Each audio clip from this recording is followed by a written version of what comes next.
నమస్తే అండి. భీష్ముడికి పరశురాముడికి యుద్ధం ఎందుకు జరిగింది, ఏ విధంగా జరిగింది అనే విషయాన్ని ఈ వీడియోలో తెలుసుకుందాం. మహాభారతంలో భీష్ముడు లేనిదే మహాభారతం లేదు. భీష్ముడు దేవతావృతుడు, సత్యవాది, ప్రతిజ్ఞాబద్ధుడు, కారణజన్ముడు, గంగాపుత్రుడు భీష్ముడు.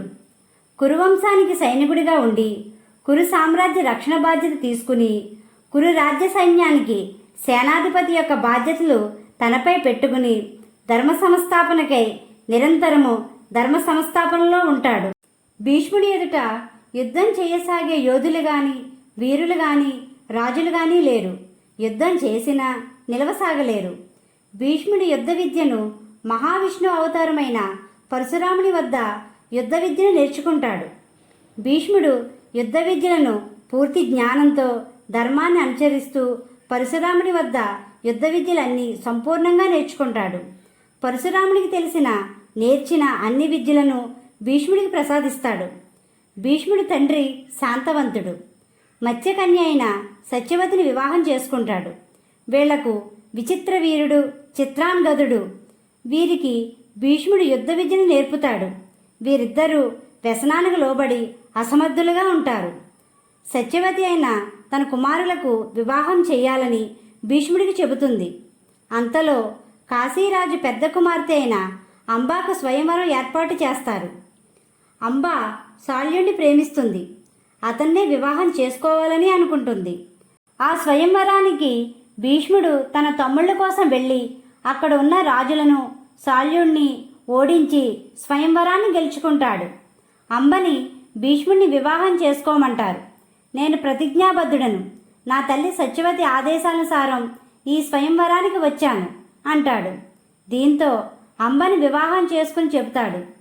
శాల్యుడి దగ్గరికి వెళ్ళగా ఎవరో జయించిన వారిని చేసుకోవడం క్షత్రియుడిగా నాకు అవమానం అని చెబుతాడు.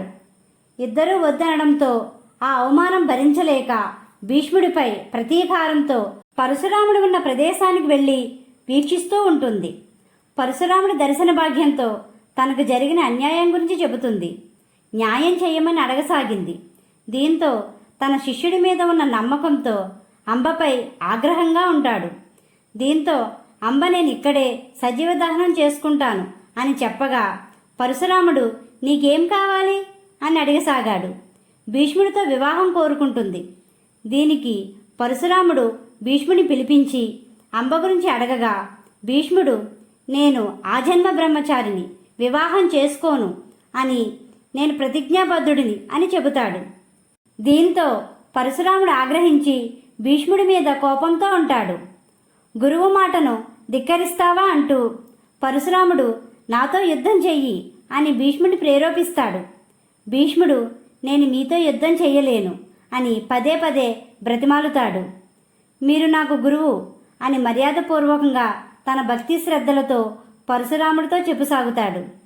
దీంతో పరశురాముడు ఎక్కువగా ఆగ్రహంతో నువ్వు నన్ను పరాజితుణ్ణి చెయ్యలేవు అని చెబుతూ భయంకరంగా ఆగ్రహిస్తాడు.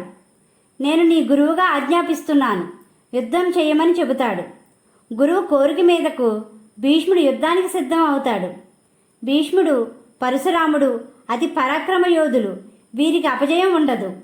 భీష్ముడు స్వచ్ఛంద మరణం కలవాడు. పరశురాముడు భీష్ముడు యుద్ధాల్లో నిలిచి ఉన్నారు. వీరిద్దరి యుద్ధం చూడడానికి బ్రహ్మ, విష్ణు, మహేశ్వరులతో పాటు ముక్కోటి దేవతలు సైతం ఎదురు చూస్తున్నారు. భీష్ముడు తన గురువుకి అభినందనలు తెలుపుతూ పుష్పాలతో బాణాలు వేస్తూ తన గురుభక్తిని చాటుకున్నాడు.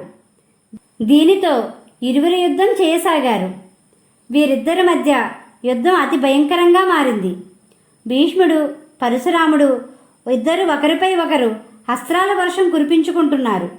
యుద్ధం భయంకరమైన వాతావరణం చోటు చేసుకుంది. పరశురాముడు అతి శక్తివంతమైన అస్త్రాలు వేసి భీష్ముడిని గాయపరుస్తూ ఉంటాడు. భీష్ముడు మట్టికి పరశురాముడు వేసిన శక్తివంతమైన అస్త్రాలను అడ్డుకునే ప్రయత్నం చేస్తూ ఉంటాడు. కొన్ని అస్త్రాలకు భీష్ముడి రథంలో క్రిందకి కూలాడు. భీష్ముడికి చాలా గాయాలయ్యాయి. దీనితో భీష్ముడు అతి శక్తివంతమైన అస్త్రాలు వేయసాగాడు. భీష్ముడు వేసిన బాణాలకు పరశురాముడికి గాయాలయ్యాయి. కొంత సమయం స్పృహ కోల్పోతాడు. లేచిన పరశురాముడు తన శక్తిని దారబోసి ఒక అస్త్రాన్ని భీష్ముడి మీదకు ప్రయోగిస్తాడు. దీంతో భీష్ముడు రథం మీద కూలి కొంత సమయం స్పృహ కోల్పోయాడు. ఇద్దరి మధ్య యుద్ధం 20 రోజుల పాటు సాగుతుంది. ఇద్దరూ బాగా అలసిపోయారు. వృద్ధి వయసులో ఉన్న పరశురాముడు తన బహుల్లో శక్తి ఏమీ తగ్గలేదు. ఇద్దరు ఒకరిని ఒకరు గాయపరుచుకుంటున్నారు.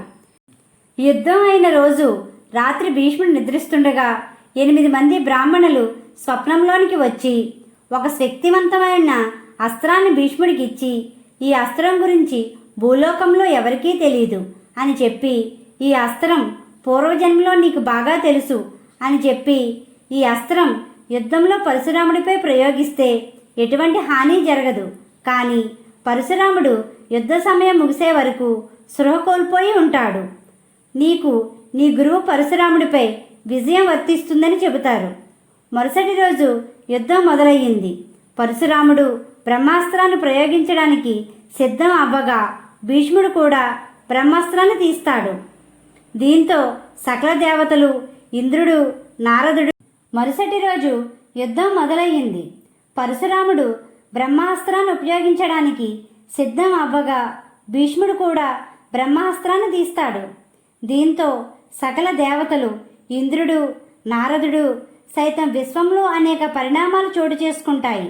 విశ్వంలో వృక్షాలు, పక్షిజాతి అంతరించిపోయే ప్రళయం వస్తుందని భావించిన నారదుడు భీష్ముడిని, పరశురాముడిని వేడుకుంటాడు. దీనితో ఇద్దరూ ఉపసంహరించుకుంటారు.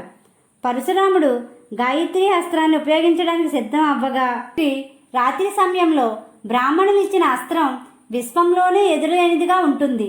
భీష్ముడు ఈ అస్త్రాన్ని ఉపయోగించడానికి సిద్ధం అవుతాడు. అది గమనించిన శివుడు ప్రత్యక్షమై భీష్ముడిని నీ యొక్క అస్త్రాన్ని వెనక్కి తీసుకోమని చెబుతాడు. ఈ అస్త్రాన్ని ఉపయోగించి నీ గురువుని అవమానించవద్దని చెబుతాడు. అప్పుడు భీష్ముడు తన అస్త్రాన్ని వెనక్కి తీసుకుంటాడు. పరశురాముడు తన అపజయాన్ని ఒప్పుకుని, పరశురాముడు నేను నీకు గురువుగా ఉండడం ఎనలేని సంతోషాన్ని ఇస్తుంది.